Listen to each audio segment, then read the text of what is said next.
মোহাম্মদ ফরাসউদ্দিনের এই বক্তব্য ধরে কয়েকটি কথা বলবো। 1000 কোটি টাকার খেলাপি জেলে, 10,000 কোটি টাকার খেলাপি সরকারের পাশে। মোহাম্মদ ফরাসউদ্দিন তার এই বক্তব্যটি খুবই তাৎপর্যপূর্ণ। বেসিক ব্যাংককে যতই একীভূত করা হোক সেটা ভালো হবে না। আরও কিছুদিন পর মোহাম্মদ ফরাসউদ্দিন বাংলাদেশের অর্থনীতি এবং ব্যাংকিং সেক্টর নিয়ে খুব গুরুত্বপূর্ণ কয়েকটি কথা বলেছেন।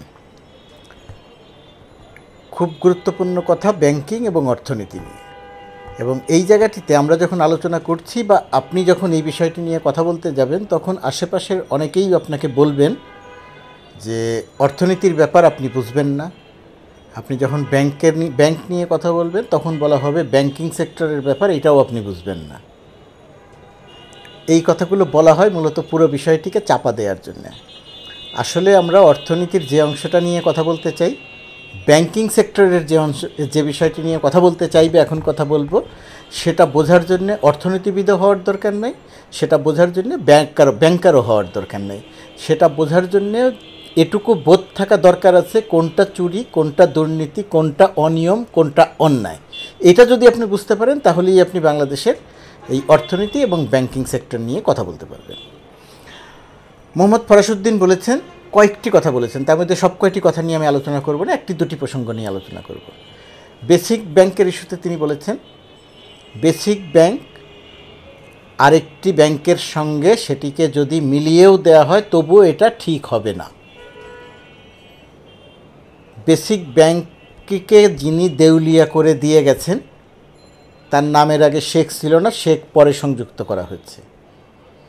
এবং এও তিনি বলেছেন যে শুনেছি সেই ভদ্রলোক দেশেই আছেন, তার নাম জানি না, নাম জানলেও বলতে পারতাম না, কারণ এই বয়সে এসেও আমি মরিতে চাহি না এই সুন্দর ভুবনে। তিনি এই কথা বলে, তার মানে হচ্ছে এই সমস্ত ডাকাত শ্রেণীর মানুষ যারা একটি ব্যাংককে ধ্বংস করে দিয়েছে, বেসিক ব্যাংকের মতো একটি লাভজনক ব্যাংককে ধ্বংস করে দিয়েছে, তাদের নাম মুখে আনতে মোহাম্মদ ফরাসউদ্দিনের মতো একজন মানুষও ভয় পাচ্ছেন। তার মানে বাংলাদেশে ভয়ের সংস্কৃতিটা কোন পর্যায়ে আছে সেটা এই ঘটনাটি থেকে খুব পরিষ্কার।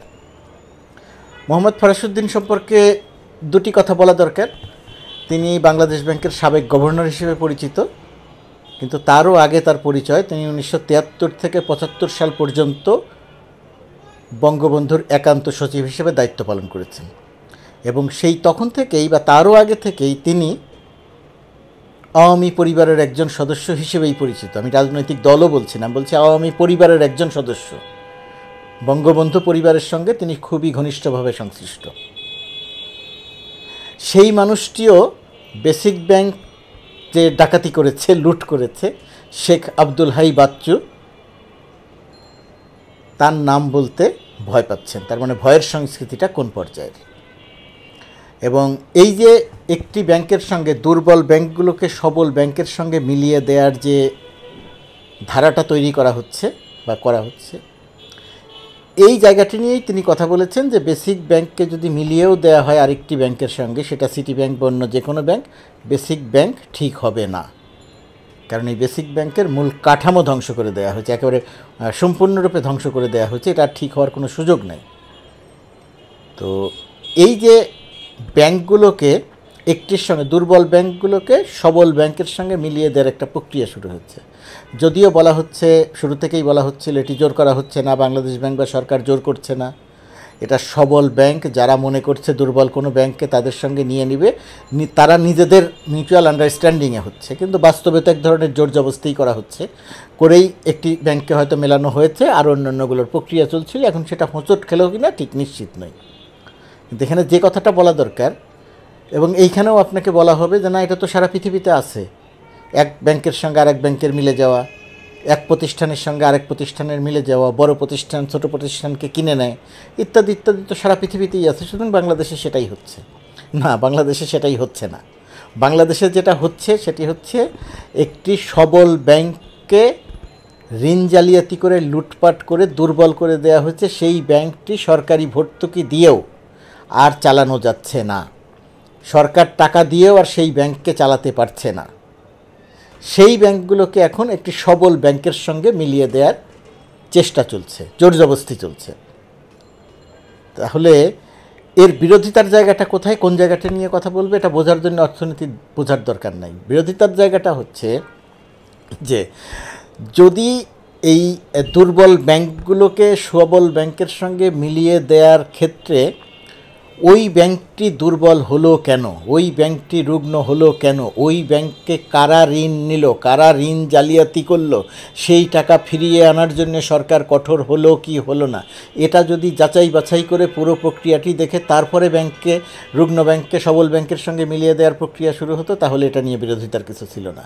কিন্তু যে ব্যাংকটিকে লুটপাট করে রুগ্ন করে দেওয়া হয়েছে সেই ব্যাংকটিকে সবল ব্যাংকের সঙ্গে মিলিয়ে দেওয়ার ঝুঁকি হচ্ছে, সবল ব্যাংকটিও রুগ্ন হয়ে যেতে পারে। তার চেয়েও বড় কথা যে ব্যাংকটিকে রুগ্ন করা হয়েছে ওই রুগ্নতা নিয়ে কোনো প্রশ্ন তোলা হচ্ছে না, ওটাকে চাপা দিয়ে, অর্থাৎ ওই দুর্নীতি বা ওই অনিয়ম বা ওই জালিয়াতিটাকে এক ধরনের জাস্টিফাই করে সেটাকে চাপা দিয়ে সবল ব্যাংকের সঙ্গে মিলিয়ে দেওয়া হচ্ছে। এই কারণে এটার বিরোধিতা।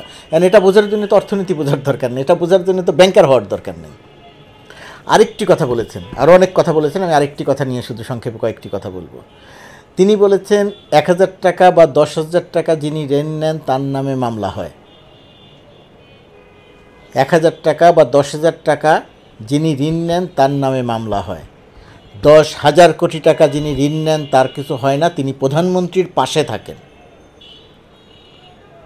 মোহাম্মদ ফরাসউদ্দিন আওয়ামী লীগের সময় বাংলাদেশ ব্যাংকের গভর্নর ছিলেন, বঙ্গবন্ধুর একান্ত সচিব ছিলেন, আওয়ামী লীগের রাজনীতির সঙ্গে সংশ্লিষ্ট, আওয়ামী লীগের সঙ্গে সংশ্লিষ্ট সেরকম একজন ব্যক্তি বলছেন ১০,০০০ কোটি টাকা যিনি ঋণ নিয়েছেন ফেরত দেন না, তিনি প্রধানমন্ত্রীর পাশে থাকেন, তাকে প্রধানমন্ত্রীর পাশে দেখা যায়।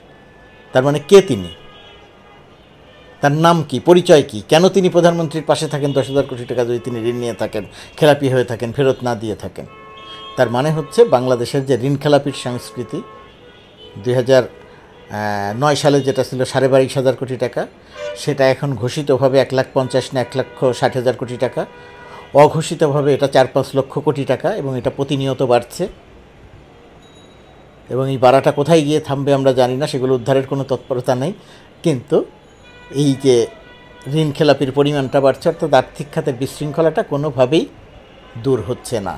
এবং সেই জায়গাটিতেই অধ্যাপক মোহাম্মদ ফরাসউদ্দিনের বক্তব্যটি অত্যন্ত তাৎপর্যপূর্ণ এবং বাংলাদেশের অর্থনীতির প্রকৃত স্বরূপ বোঝানোর জন্যে আমি যে দুটি প্রসঙ্গের উল্লেখ করলাম সেই দুটি প্রসঙ্গ খুবই গুরুত্বপূর্ণ, খুবই তাৎপর্যপূর্ণ। যে বেসিক ব্যাংকে মিলিয়ে দিলেও ঠিক হবে না, তিনি যে চুরি করেছেন ওই ব্যাংকটিকে যারা ব্যাংকটি থেকে অর্থ যিনি চুরি করেছেন তার নামের আগে শেখ লাগানো হয়েছে এবং তিনি দেশেই আছেন বলে তিনি শুনেছেন এবং তার নাম তিনি বলতে ভয় পান।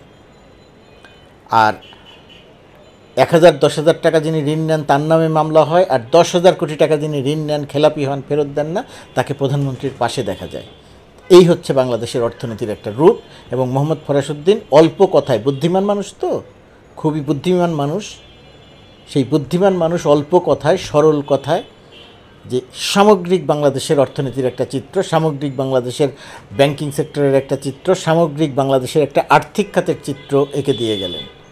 এই এঁকে দেয়াটা আমরা জানি কোথাও কোনো কিছু হবে না, এতে আরেকটি ইস্যু আসবে, এই ইস্যুটি চাপা পড়ে যাবে।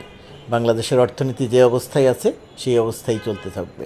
এর শেষ কোথায় আমরা জানি না, আমরা শুধু মাঝে মধ্যে আতঙ্কিত হই, আর আমাদেরকে তখন বলা হয় আমরা হতাশাবাদী, আমরা অমুক তমুক তমুক। চুরি করবে, ব্যাংক দেউলিয়া হয়ে যাবে, আমরা আতঙ্কিত হতে পারবো না, আমরা কথা বলতে পারবো না, সমালোচনা করতে পারবো না, তাহলে আমরা করবোটা কি? এই যে প্রশ্ন করতে নয়, প্রশংসা করতে এসেছি, সবাইকে তাই করতে হবে?